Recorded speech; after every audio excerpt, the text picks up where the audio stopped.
Good morning, boys and girls. Today is Monday. It's April 27th. So this morning, we're going to read about David again. On Friday, we read about how he killed the giant Goliath with his slingshot. And we learned about bears. Remember how bears came to get the name teddy bears from the president because he couldn't kill the bear? So this morning we're going to read about David and some things that happened to him after he killed the giant. And there he is. And it's called Oh Dear. And if you look at the word deer, you might recognize that it is a word that can be spelled a couple of different ways. So we spell it D-E-E-R, and that's when we're talking about the animal, a deer. And there's another time we use deer. Can anybody think of another time that we use the word deer but it's spelled differently? That's when we're using it as dear as in a person, like Dear Father Mass when you wrote your letters. So in this case, we're reading about the animal, a deer, because we're learning about animals as well as some Bible stories. So let's read the real story. Poor David. Everything had started out so well. After David killed Goliath, King Saul invited young David to the palace to sing for him. David loved to play his harp and sing. He did all he could to help the king feel good. But in spite of everything, King Saul was trying to kill him. David didn't want to fight back. Saul was the king after all. So David ran away, just as fast as a deer. He hid in the mountains. He hid in caves. Saul looked everywhere for David, but God kept David safe. In the end, King Saul gave up. He knew God wanted David to be king. The people cheered, "Hooray! David is king." David wanted everyone to know that God had protected him, so he wrote a song. Part of it goes like this: God is my strong fortress, and he makes my way perfect. He makes me as sure-footed as a deer, enabling me to stand on mountain heights. So what David is saying is that God is taking care of him. He's protecting him the way a fort does, and he's making his way clear to move the way that he needs to move in life, not just when he's walking somewhere, but to get to his goal and to become a good leader for the people. So some amazing deer facts. Deer have strong ears. They have so many muscles in their ears that they can turn them in all directions without moving their heads. Can you wiggle your ears? Why do you think deer need to have a good sense of hearing? I think it's to protect them. They can hear when something's coming even from far away, and then they can run away and get away. Deer have a great sense of smell. To smell even more, deer will lick their noses. Can you do that? I don't think anyone can, and honestly, I don't think anybody should try either. Just my opinion. Most deer are born with spots that go away in about a few months.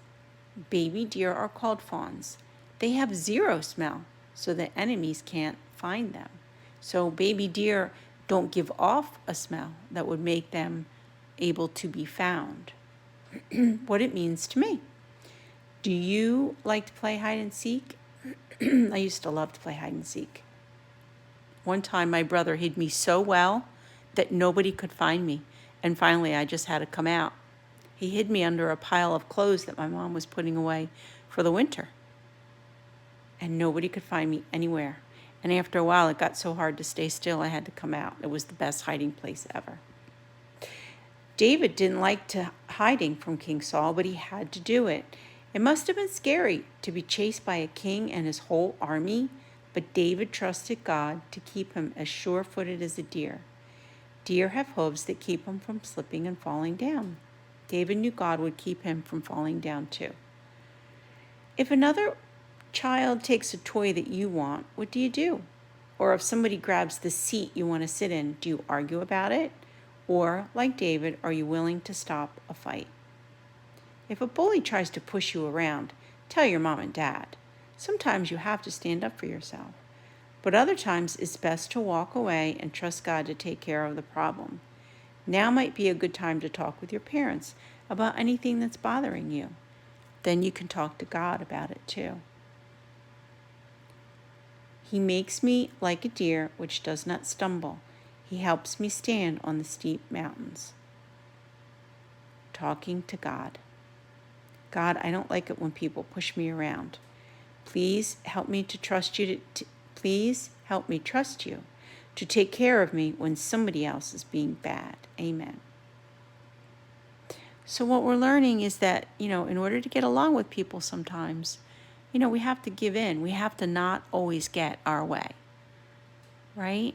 And sometimes that's hard. But sometimes it's better not to fight about it and to allow somebody else to have their way. I know if you're the bigger sister or brother, if you have brothers and sisters, if you're the older one, sometimes I bet you're asked to give up things for the younger ones because you're older, right? And that's really hard sometimes. It doesn't seem fair. But, sometimes in life, other people make sacrifices for you. I know that your parents make a lot of sacrifices for you, and they always put you first. So sometimes we have to let other people be first. Not always easy to do, but it's worth it, and it's a sign that you're growing up. All right, boys and girls, we're going to read a chapter from Charlie and the Chocolate Factory.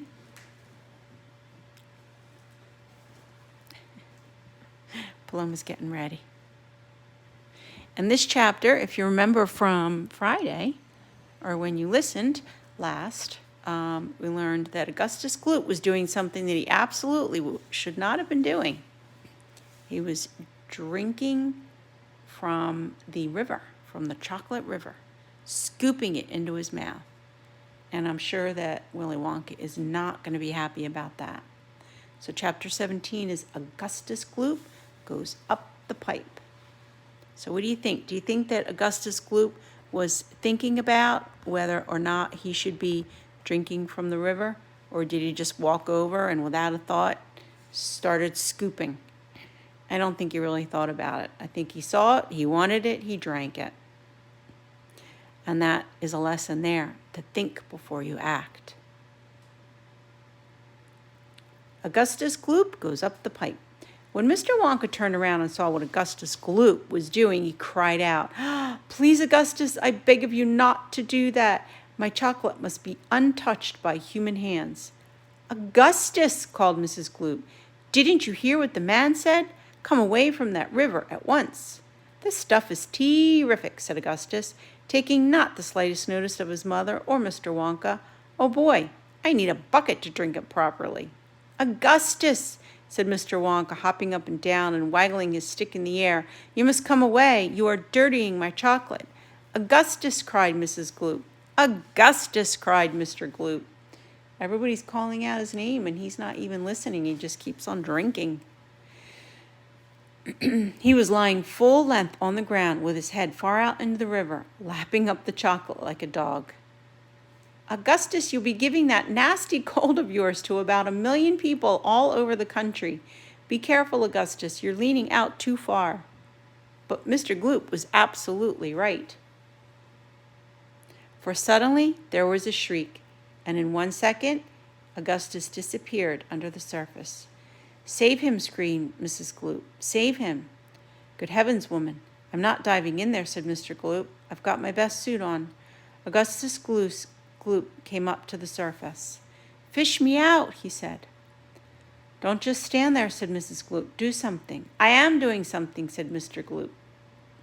But the wretched boy was being sucked closer and closer to the mouth of one of the pipes that was dangling into the river. All at once the suction took hold of him, and he was pulled into the mouth of the pipe. "There he goes," said somebody, pointing upwards. The pipe was made of glass, and Augustus Gloop could be seen shooting up inside of it, head first, like a torpedo. "Help!" cried Mrs. Gloop. "Augustus, come back. Where are you going? It's a wonder to me How that pipe is big enough for him to go through it. It isn't big enough, said Charlie Bucket. He's slowing down. He is. He's going to get stuck, said Charlie. He is stuck, said Grandpa Joe. Smash the pipe, yelled Mrs. Gloop. Augustus, come out of there at once. The watchers could see the chocolate swishing around the boy in the pipe. It was building up behind him in a mass, pushing against the blockage. The pressure was terrific. Something had to give. Something did give, and that something was Augustus. Woof! Up it shot like a bullet in the barrel of a gun. He disappeared, yelled Mrs. Gloop. Where does the pipe go to? Call the fire brigade. Keep calm, said Mr. Wonka. Keep calm, my dear lady. There's no danger. Augustus has gone on a little journey, a most interesting little journey, but he'll come out of it just fine. How can he be just fine? He'll be made in a marshmallow, snapped Mrs. Gloop. Impossible, unthinkable, inconceivable, absurd. He can never be made into marshmallows. And why not, may I ask? Shouted Mrs. Gloop. That pipe doesn't go to the marshmallow room. That one goes directly to the room where I make a most delicious kind of strawberry-flavored chocolate-coated fudge. Then it'll be made in a strawberry-flavored chocolate-coated fudge, screamed Mrs. Gloop. My poor Augustus, they'll be selling him by the pound all over the country. Quite right, said Mr. Gloop. I know I'm right, said Mrs. Gloop. Beyond a joke, said Mr. Gloop. Mr. Wonka doesn't seem to think so. He's laughing. How dare he laugh like that? You think it's a joke? Who's out there?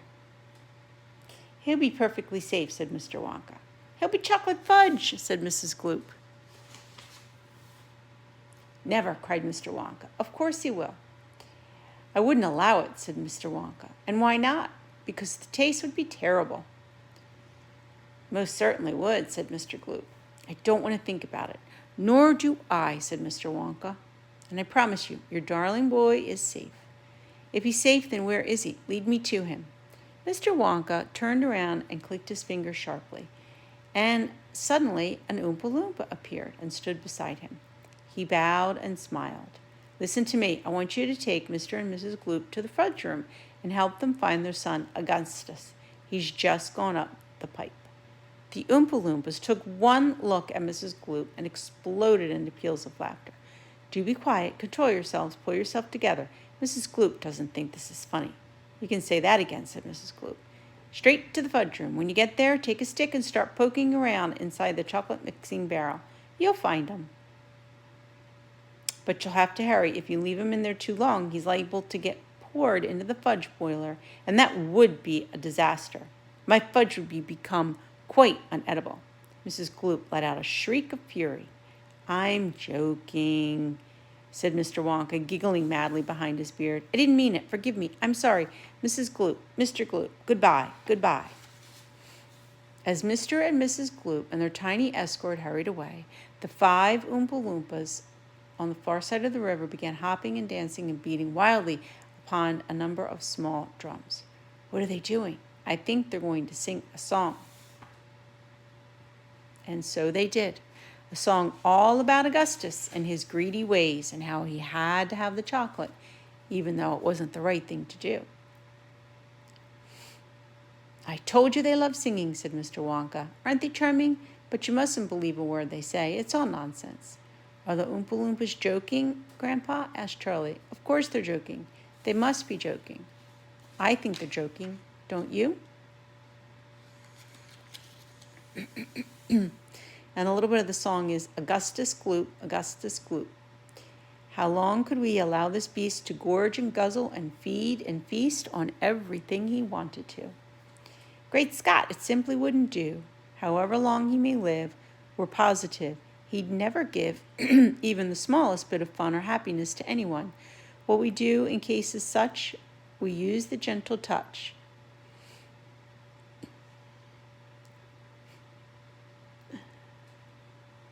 Come on, we cried. The time is ripe to send him shooting up the pipe. He has to go. It has to be. And very soon he's going to see, inside the room to which he's gone, some funny things are going on.